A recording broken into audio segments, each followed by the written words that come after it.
Hello! Yeah, for today's video, I've got another little rant to give you, so, sorry. Yes folks, this is about sexism, and I'm dreading the comments that might be appearing. Yeah. Anyway, the Everyday Sexism Project is basically this website that's been set up where people are invited to email in or tweet their story of their personal experiences of sexual harassment or sexism. The biggest side of this is sort of street harassment, but people don't understand why it's a massive problem. It's just something that happens, and this website highlights the fact that it shouldn't be accepted and people need to be made more aware of it. Vans or cars driving past, honking you and shouting at you, which is completely pointless. You have something going at what, like 40 miles an hour? All you get is this.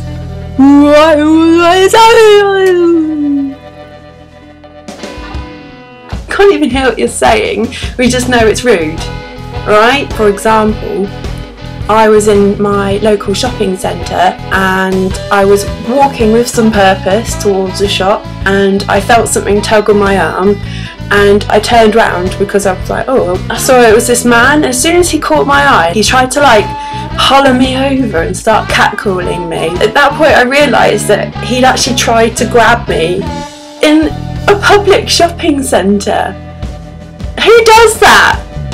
I didn't know him. I might have a smile and I might be laughing about it now, but when you're on your own, it's a scary thing. It's not nice. It's an invasion of your personal space. It's intimidating.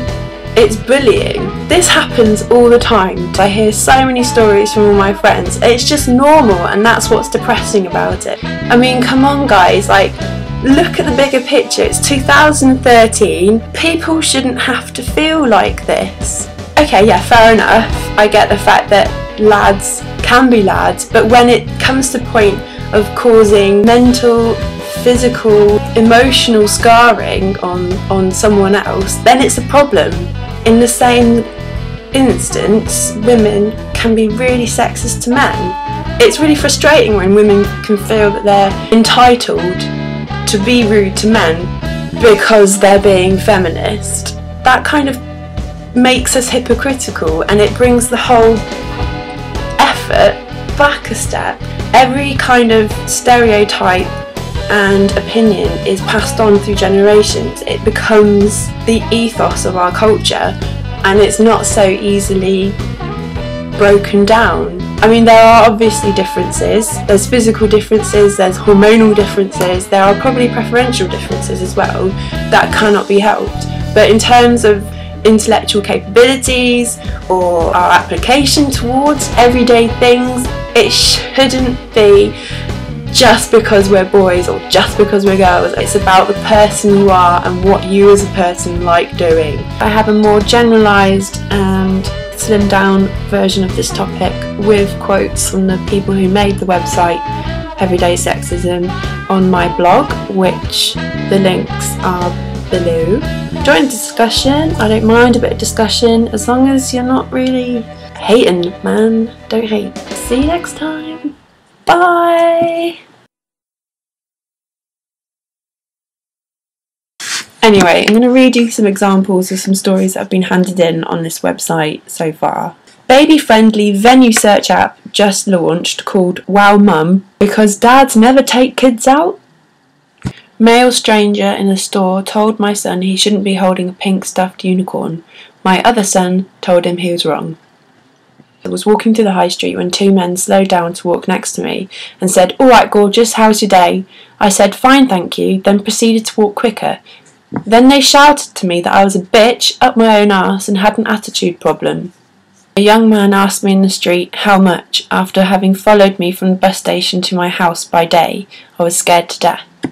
My first day in the big city, Guy felt me up in the bus. I screamed at him, everyone else just kept watching silently. Grabbed by my chin by a man in a club who said he was going to cut me up when I told him to stop touching me. I've just remembered the time when I was about 27 walking home one evening when a guy coming in the other direction grabbed my boobs. My friend and I were followed and harassed for 2 blocks by 2 men who were on holiday. Building site next to school, workers drinking. "Come in here for lunch, babe, we all want to meet you." I was 14.